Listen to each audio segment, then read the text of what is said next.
It's Jasiri o'clock, and that means it's time for another exciting episode with the ladies of Jasiri. But before we get into the thick of it, of course, we want to extend our warmest wishes to our Muslim viewers. The producer sets me up with this. I know. And that means Ramadan Kareem to you all. May the blessings of Allah be upon you and your loved ones during this very sacred month. And indeed, it is a sacred month. I hope someone respects this sacred month and behaves herself. Lolo, I hope someone respects this sacred month and behaves herself. But even as you're saying that, you yourself know that it's not possible. Sacred or not, Lolo will be loloing. What's that? Wosa. It is humming. Now let's turn our attention to someone who we haven't heard from in a while, but we all love. Now, one of the darlings of Nollywood, Rita Dominic, has shared a bit of why she has been MIA. She shared some surprising details about why she took a break from acting and disappeared off the scene for some time. Let's take a look at the video. No, but in 2001, 2002, I stopped acting. I left the industry. I moved to London because it was a very dark period in my life. Like I said, I had these issues and, I just fell out with some friends I considered family. And I just gave up acting for a while. I needed to get out of, just leave that space for a minute. And then I moved to London and I gave up stardom. And then, you won't believe it. This is something I've never told people before. But while in London, I was trying to make ends meet. I started working in a care home as a caregiver for adults with special needs. While some might view it as a step down, I don't. You see, taking care of others brought me joy and purpose at a time I needed it most. Because remember, I took care of my mother and my father when they were ill.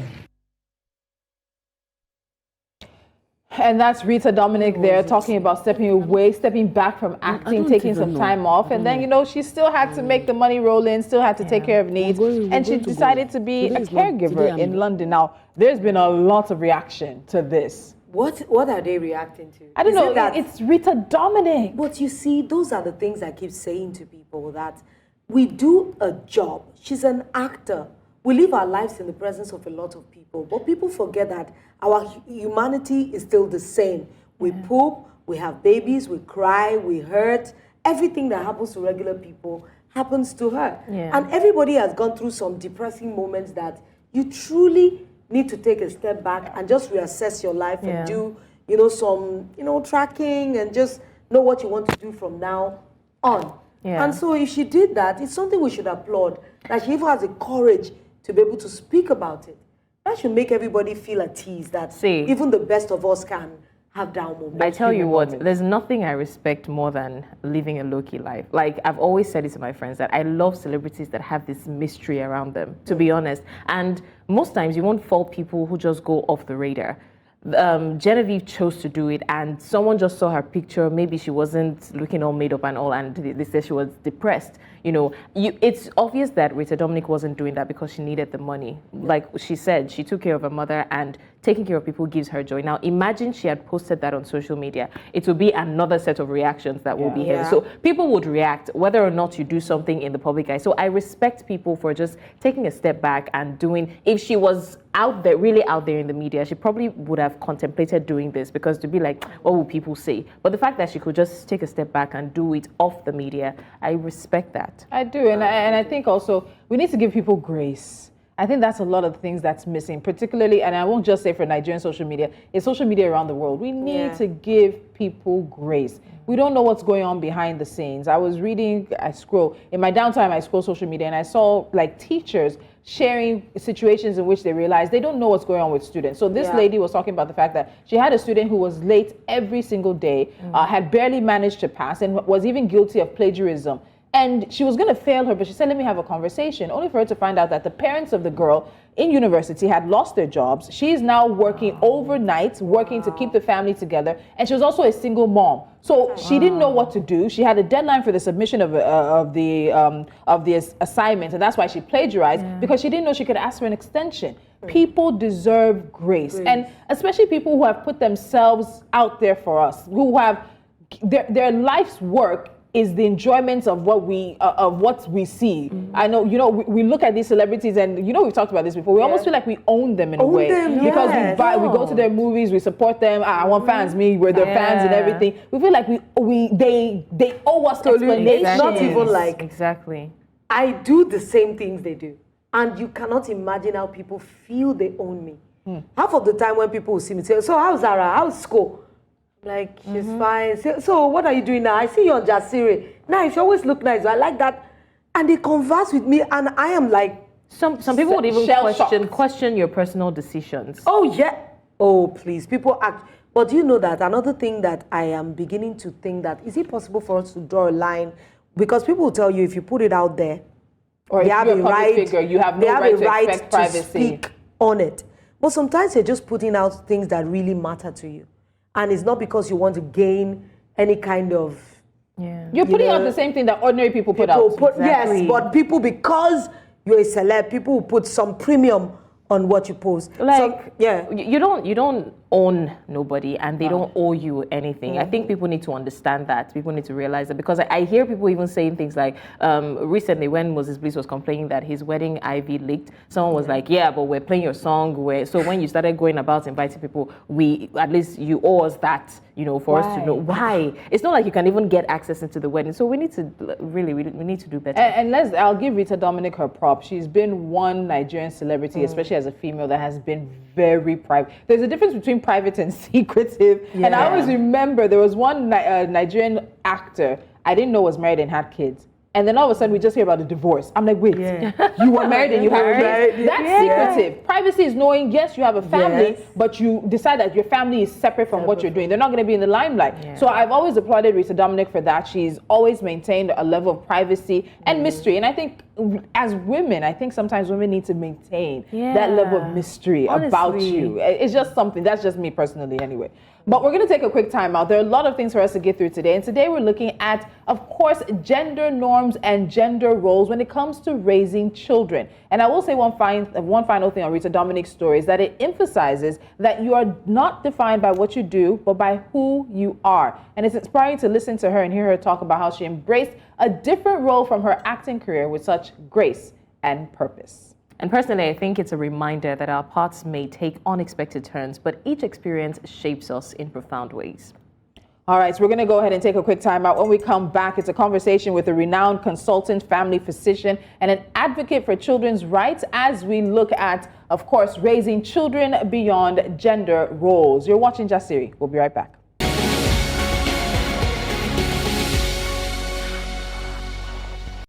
Welcome back. You're still live with us on Jasiri, and today we're diving into a thought-provoking topic, which is raising children beyond gender roles. In a world where gender stereotypes often dictate how children are raised, it's crucial to explore alternative approaches that promote equality as well as inclusivity. Now, breaking free from traditional gender roles not only empowers children to express themselves authentically, but also fosters a more inclusive society where everyone's unique talents and everyone's abilities are valued. So to take us through the intricacies of this important, very, very crucial conversation is Dr. Nimi Ekere, consultant, family physician, and passionate advocate for children's rights. Welcome on the show, Dr. Nimi. Thank you very much. How do you feel being amongst these powerful women? I was just watching Dr. Ekere, the way he was looking at you while you were reeling everything, like, oh, she's so cute. I was trying not to mess up the name, though. I know, you tried. We all learned. Thank you so much for joining us, Dr. Ekere. So let's start with this. Growing up, I remember, and I think the ladies here at the table will also remember, certain activities being said, oh, these are for boys, these are for girls, girls don't do that, boys don't do this. And that really shaped my perception of what was expected of me because of my gender. And I think many of us can relate to being confined by those societal expectations as well. But I also like data in conversations like this, because what we've also found is that harmful gender roles can result in types of inequalities between girls and boys. And then more than 575 million girls live in countries like Nigeria, where inequitable gender norms contribute to violations of their rights like health, education, marriage, and even gender-based violence. So let's start the conversation from there. In your experience with working with families, how have you seen expected gender roles impact children's development and their well-being? Thank you for that question. in a whole lot of ways. Like you said, we were brought up to know that we had to do a lot to prepare ourselves for marriage, while our brothers could play. So it's hindered us a great deal, and it's still hindering a lot of girls. It's still hindering a lot of women, because in their heads, it's like, let me just do this and go get married, have a man that will pay my bills, and in the end, they are economically not empowered. Of course, they would not have a say in their marriages or in their unions or partnership or whatever it is. And that will breed gender-based violence.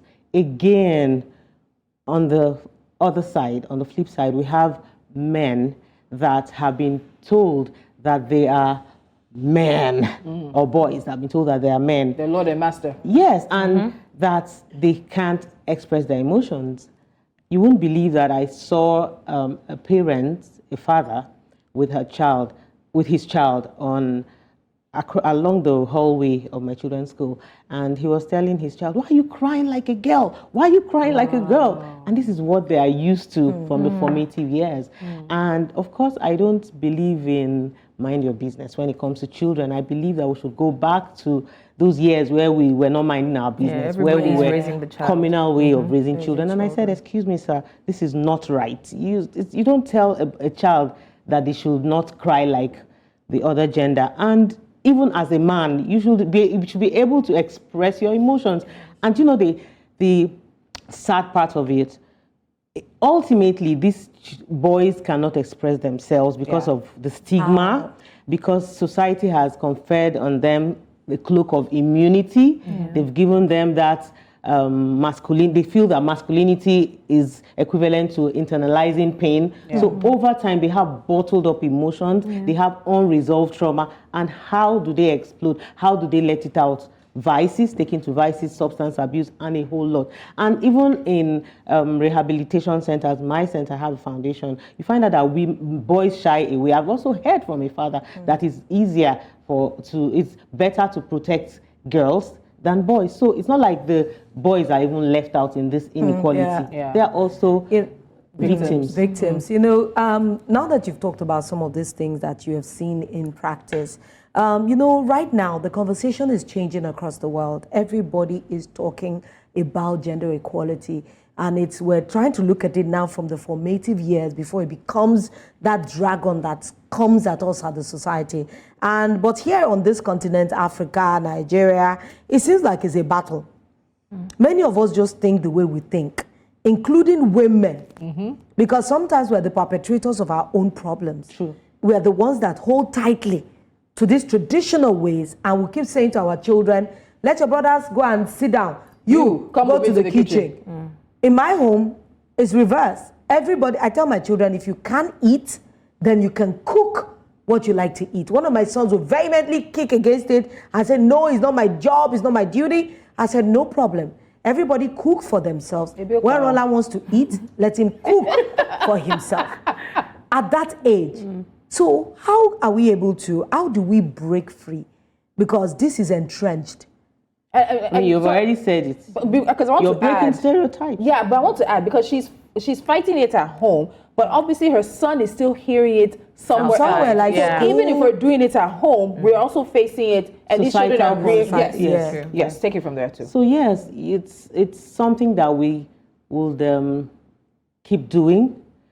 And even while you do it, you have resistance. Oh yes. That is why you keep unlearning first, and learning, and then relearning, because we're coming from that society or generation where this has been done this way. So breaking it is not easy, but you keep letting them know, and you'll be amazed that it's going in, and of course it's taking a while. Yes, and you'll be amazed that he'll get so independent, and it will foster his individuality. You would, because he's with you, of course you will know the impact, but you keep doing it, you keep avoiding gendered languages at home, because it's very, very key. You see women saying, girls or parents, because I don't like confining parenting to just the women. The women. So you see them say, my boys, hurry up and read your books, do well at school so that you can take care of your family. You can, those things have a way of telling the girls that they are going to just sit pretty and enjoy the money. And that is not what we have in the real world. No. Everybody, money knows no gender. So we have to reiterate, we have to keep learning. And then schools have a role to play. So as parents, we need to go to the schools to let them, of course, we know that the school to an extent is a fair playing ground. I mean, boys and girls compete favorably. However, we still have pockets of this gender inequality in some schools. So we need to talk to our children's school owners, proprietors, that we believe in gender equality, because at the end of the day, it will help our children. I guess my question would be why? Because we talk about gender equality in different spheres, and we see why it is important for, let's say, women, for example, to be included in decision making and all that. But a lot of times when we talk about breaking this traditional gender role barrier, we don't exactly explain why it's important for a man to know that a woman's place is not the kitchen, or why it's important for women to know that men can be vulnerable. Because in this society, we're in a society where young ladies are continuously pressured because they have their mothers breathing down their neck. Is this what you be doing in your husband's house? And the men, on the other hand, can't cry. And when they want to be vulnerable, they have to announce it. This is me being vulnerable to you, and then they express themselves. So if we have that kind of society, why is it important to break that gender barrier? Because we talk about the importance a lot, but we don't talk about why it's important for women to know, or why it's important for men to know. What is the psychological impact of having this knowledge passed across? Maybe I'll take it from the holistic view. So it promotes individuality. It fosters the environment where everyone can thrive. So if I want to be a plumber, for instance, I don't have to think that it's a male-dominated sphere. I will do my thing. I have the encouragement of my parents. I have the encouragement of people around me, and I go and I thrive. And the society doesn't see it as unusual. Unusual. And I think it has to start with the family. We have to teach our children resilience. So it doesn't matter who wants to still thrive in gender inequality, because you can't shove things down people's throats. So we have to teach our children resilience. They see us as people that are not gender biased. They see us as people that walk the talk. If I'm my child's role model, then I've done something significant. So I say this because you can't control what happens outside. So you teach them that when there's a level playing ground for the boy and the girl, you achieve a lot. It gives room for empathy, for love and respect. So nobody is shaming the boy child because they are crying. Nobody is shaming the girl child because they want to... she's a tomboy, or she wants to play with trucks or something like that. Or she wants to do something that has never been done in the female domain. So it just gives room for healthy individuals mentally and physically, mentally, and otherwise. It gives room for us to produce rounded adults, and I think it's good for the society. Gender inclusivity is healthy for the society. When I hear some of the things that psychologists and doctors, it's as if everybody is going back to school. It feels as if you have no knowledge of anything. Because when you hear this, everybody is coming from this but this was how I was raised and I'm wholesome. So why do I have to raise my children differently? You just said something about making you. I like the use of the word. Maybe it's just your own professional term that raise your children in a gender-neutral environment. Yes. I have a girl and 3 boys. So which one is gender-neutral? Neutral environment. So I should not paint their room pink again, and their room, because some of these things are part of what reinforces. These things. Oh, the girl's room is pink, the boy's room is blue, and the boys don't like blue. Maybe they like yellow. But on this pink and blue thing, if you actually look into history, it was actually boys who were wearing pink. I read something like that too. I actually don't have anything against color differences. No, but it seems so entrenched. As they evolve, they do not hold on to those things. We don't. How many of us like pink? A lot of women don't like so long for me to like do that pink.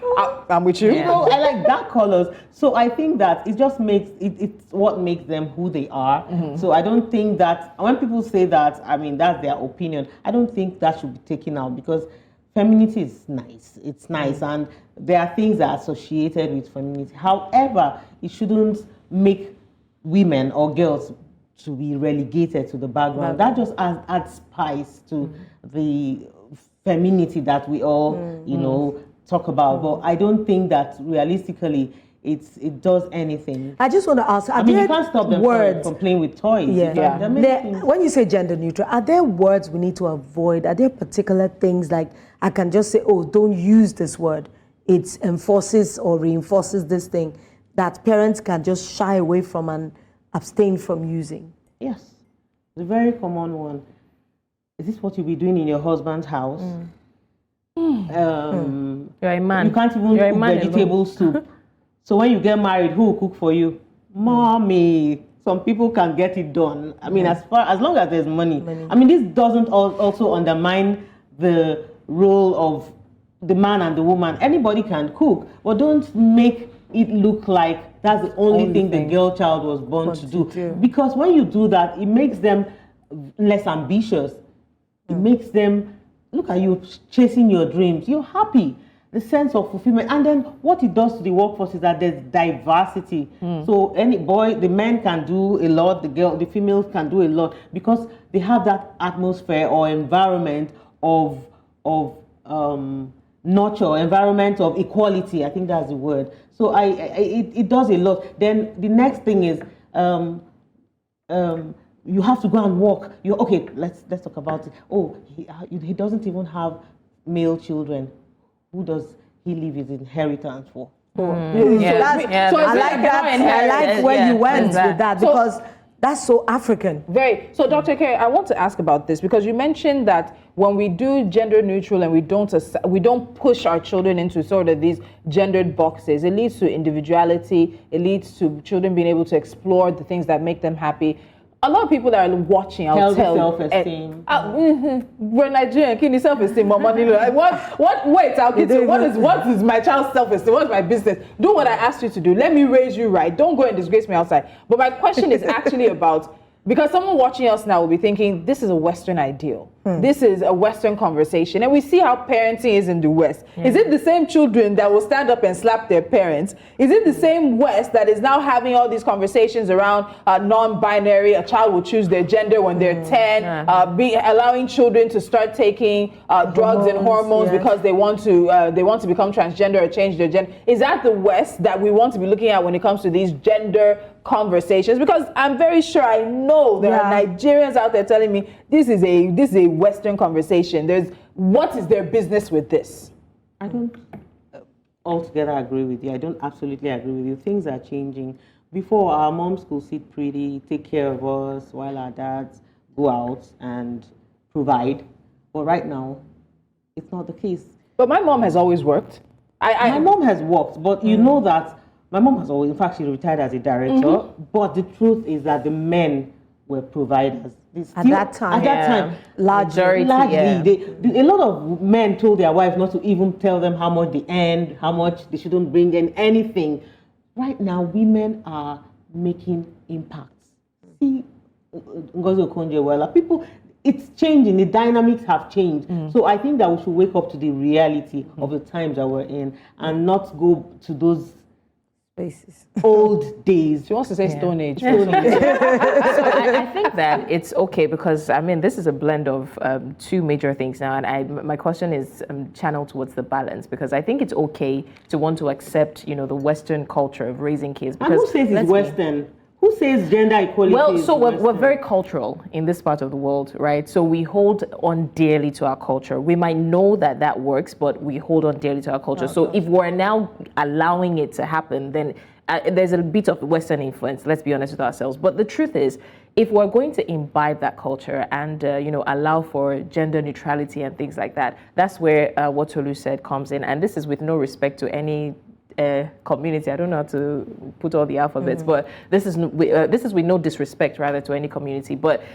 how do we now draw the line between allowing children to grow with a little bit of guidance, of course, and opening the door to something else? You're saying, okay, your child doesn't have to be a pinky, your boy can play with wigs and things like that, and then before you know, he's actually loving wigs and you're like, no, it's supposed to be just a phase. And, and then the boy is like, no, Mom, I think this is what I want. Are you talking to me? No, are you saying, like, me? Allowing your children to be pink and your boys, and then after a while they're like, I think I'm comfortable like this. So how do we create that balance between giving them leeway and then allowing them to just fly? Like Icarus to the sun with melted wings. Of course, with melted wings. Melted wings. That's technical, if you ask me. So, like, you are giving them an environment. You're fostering an environment of equality, and at the same time respecting their individuality. You are also there to nurture them and guide them. So, we have boundaries. So there are boundaries. There are rules and regulations in every home, and I believe that children have to be guided. So when they go beyond the limits, you bring them back. Back to what you were saying, there are people that love, there are men that fix hair, there are men that do makeup. It doesn't make them emasculated. And for the toys, I'm not an advocate of gender toys. Taking the pink from the girls and giving to the boys. I mean, do what makes you happy. But I think that I like that femininity, but I don't equate it to weakness. I mean, I'm all made up. You're made up. Yeah. The boys do not necessarily have to make up. So we are different, we're distinct, but we're equal. We're not different. We're not different in terms of strength. Because right now we have some women that can even beat men. Yeah, of course. The women being a physical world. Yes. It's a mental world now. So we're seeing that the times are changing, and we're seeing the benefits of gender equality. We're seeing that, in fact, in some villages right now, they're advocating that women men leave inheritances for their girls. But before we go, Dr. Kara, because we've been bothering on this thing, when we talk about gender neutrality, I know this is like pushing the envelope a little. Do you think that eventually we're going to get to this conversation of the LGBTQ community in Nigeria? I know that the West is championing some very unique perspectives about gender roles or being genderless even. Do you think that, because you work with families, is this a conversation that we're just throwing into the future? Or you think it's never going to find its place in Africa? I think there's a thin line between fighting for our rights and letting these things creep in. There is a thin line. But like I said, there should be boundaries. We don't believe in this, and we can stand firm to say, no, we don't want it. But, there's so much we can do. We are not in control of the government, but right now, I think that they've done so well to say no to things that don't matter, because gender equality and letting children make choices doesn't necessarily mean that they should deviate from the norm. And this I say with due respect. I am not a believer of LGBTQ, and that's fine. All right, so we're going to go now, but 30 seconds, because we've painted this picture, but I want you to end the conversation painting this picture. When we look to this future and we see a future that is gender inclusive, it's gender neutral for children, children are able to explore their passions and their dreams without regard to whether being male or female. What are the changes you hope to see in society's attitude towards gender? I hope to see a society that favors the male child and the female child, that creates an environment of equality.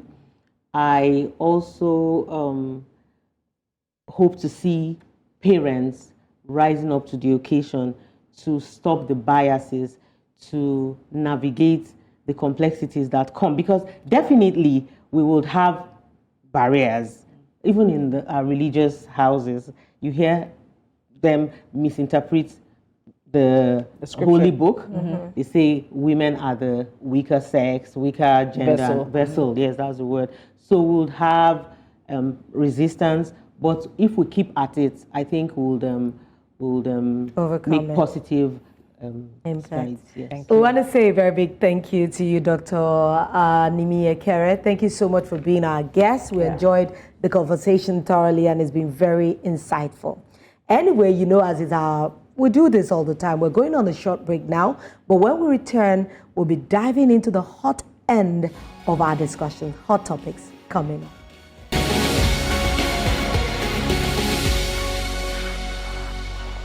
Thanks for staying with us on Jasiri. We just had a very interesting conversation. If you're just joining in, well, you missed out a little bit, but we still have our hot topic awaiting. Remember, we're streaming live on our social media platforms. We are at News Central TV. Please use the hashtag Jasiri to be a part of the conversation so that we know that you're watching. So, ladies and gentlemen, it's time for Hot Topics.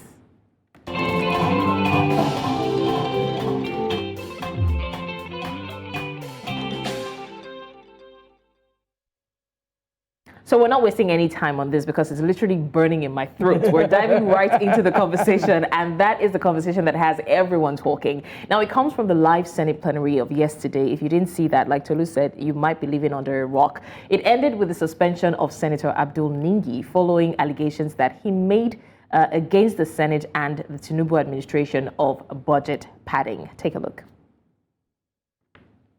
So, please, can you allow me to... Mr. President, perusing through the budget, first, we discover humongous anomalies of repetition. We discovered some senatorial districts in this particular document. Some senatorial districts have up to 120 billion. The Senate hereby places distinguished Senator Abdul Ningi on suspension in respect of his vituperations, falsehood, and unverified report in the BBC interview, including other media or houses, and is therefore suspended for a period of 3 months from partaking in events in the Senate or being found in the prisons of the National Assembly for the next 3 months.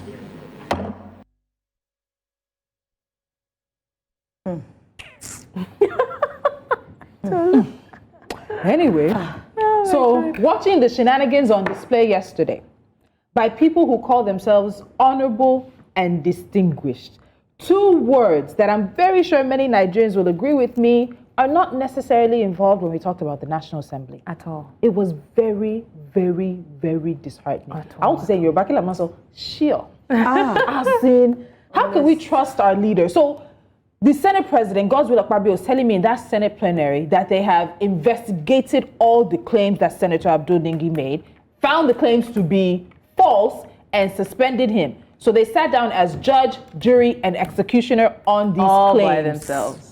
The same people who were implicated. Honestly, Tolu, what is even more infuriating is the sheer audacity of everything. Billions of naira diverted for personal gains, while Nigerians are languishing in poverty, no access to basic necessities, and everyone that seems to speak out is shut up. You know, in Yoruba, they call it Ayekoto. That means the world is just turning its back on the truth. The truth and the world have no correlation. It's just painful, you know. And all we cannot sit in is put our hands under our jaw and just be watching, because all of us are helpless. How do you want to talk about this now?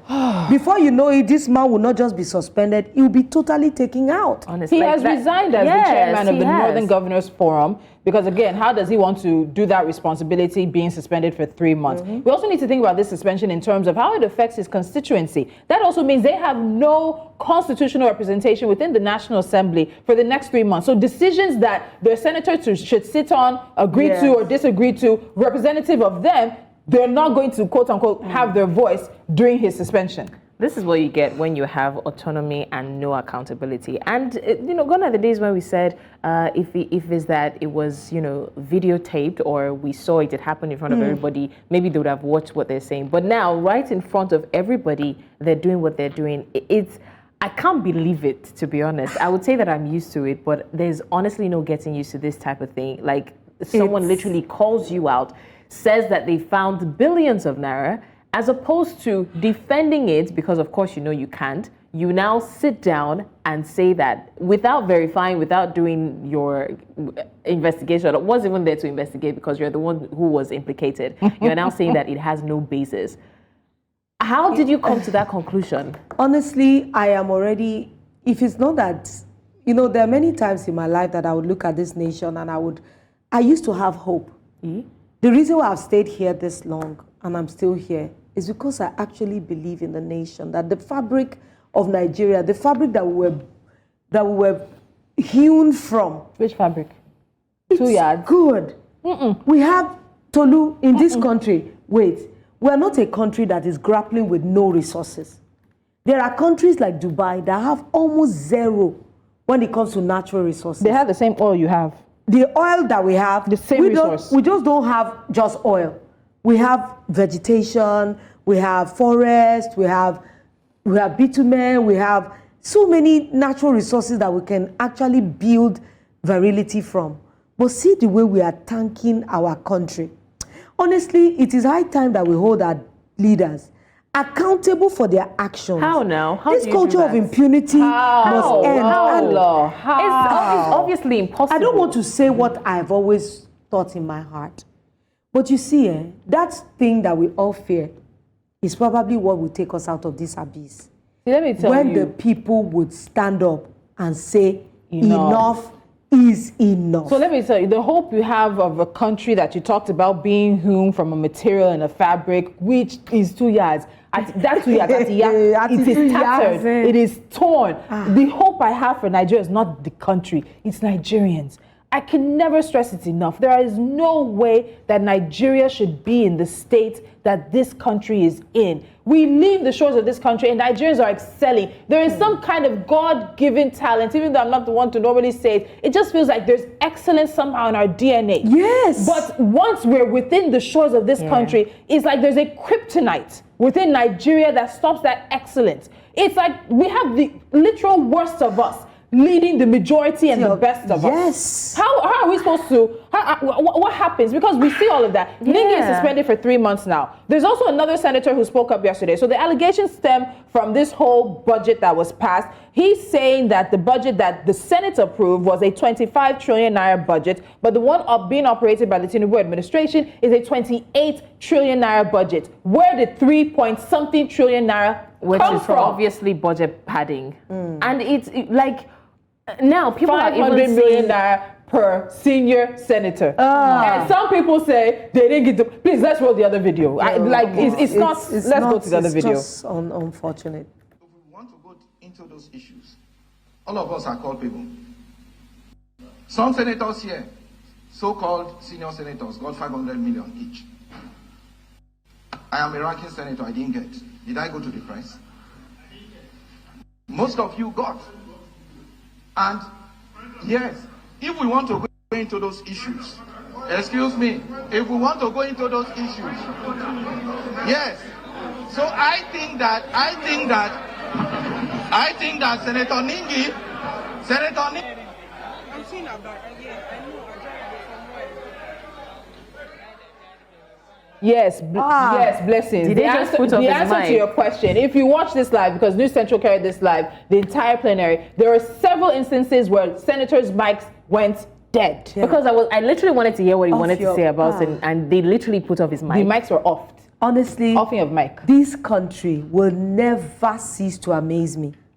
You know, sometimes we talk about some of this, you know, honestly. When I heard news that he had resigned, I actually thought he was resigning as senator. Yeah. Because I was expecting you make these very, very strong allegations. You're saying this is what we approved, and it's a budget. A budget is a document. Yes. Document is evidence. This is financial evidence. This is financial documentation. So you make these accusations. They're telling you no. He's saying he didn't give 500 million. Somebody said they got 75 million. We're talking about senior senators. That's another issue. People are retiring in the Senate. Be you ex-governor or not, you're going to the Senate. What is the National Assembly's contribution to the betterment of the Nigerian life?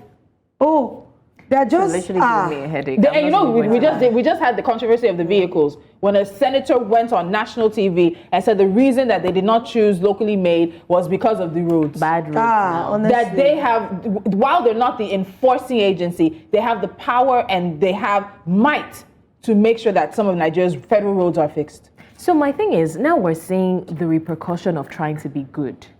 Someone is finally speaking up, because we would say that, oh, how is it that nobody... Suspended for speaking out. Yes, of course, like you'll be nobody in the suspended. Senate You is will be speaking up, and now silenced. you're getting suspended. And no, like nobody's saying anything. They're putting off your mic for speaking. So how do we now expect, because every other person would just be like, you know what, I think it's time to be complacent. I cannot afford to lose my position. Who do you want to, who among us have any power? The media. The thing why we're talking about this is because it was out. They probably did not expect this to come.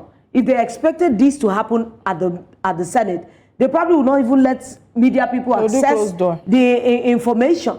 The reason why we can even discuss this in the first place is because we were able to get it on camera. Because if we were not able to get this on camera, they are going to totally change the narrative. You know, it's funny because I was just about to say that a time will come when the media will not be allowed. Of course. But I now thought about it, like, we're already at that time. It's just because they don't see these things coming. They don't plan for it. Yes, that's why. that's and then why. when it's happening, they try to curtail it. That's why they will. I'm still shocked that they would literally put off his mic while he's speaking. Why wouldn't they? Why wouldn't they? What do you want us to say? Honestly, sometimes you wake up every morning and the only thing you look at, like Tolu will say, is the Nigerian people. It's all good. I'm not The in next mood. story. It's all good. Unfortunately. Well, let's take a look at the next story very quickly. This next story is still very related because it yet again involves the Senate President Godswill Akpabio. Now, he made controversial remarks at the funeral of Herbert Wigwe, his wife and son. And this has ignited a firestorm of criticism and condemnation across Nigeria. It has not only been deemed insensitive, but has also drawn sharp rebuke from various quarters, including political opponents, social media users, and the public at large. Let's take a look at the clip very quickly. So, I know that since I wasn't a presidential candidate, the ovation that the Redeemed Church will give to me will not be as much as my brother who was a...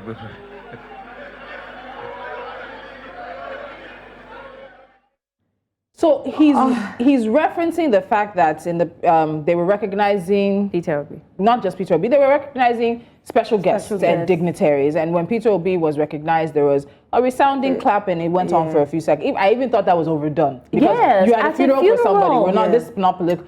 But his comments absolutely overshadow that. You are the Senate President. You're the third person in Nigeria. You're in line for the presidency, as it would be. And you're worried about who they were clapping for, where we are at a point of mourning and somber reflection. And if that doesn't finish it, he then makes a comment about, what was that other comment that he made? Oh, please let me get to it. That the audience should join him in consoling the widow that was also lying in the casket. Like, so who wrote the speech? You didn't realize that you're coming to the funeral of 3 people. One of them is the widow. You're saying that the audience should join you in console. Oh my God. Does he even know what's happening there? Tolu, did he know what he came there to do? You know, our leaders will never cease to amaze me. Well, you know, when we spoke about this scripted display, you know, we've talked about the scripting for these governors and commissioners, and now this. Is it that they don't read what is given to them? Do you need to read what is given to you? You don't know the event you're going for. The funeral is already a difficult thing, difficult time for the Wigwes, and the insensitive comment like this would only add to their pain. Look at those children that are sitting down. This is just like an insult and a slap to the dead, the bereaved. The families deserve to mourn their loss in peace and dignity without this stress of political drama and controversy, grandstanding and making a political yiki yaga.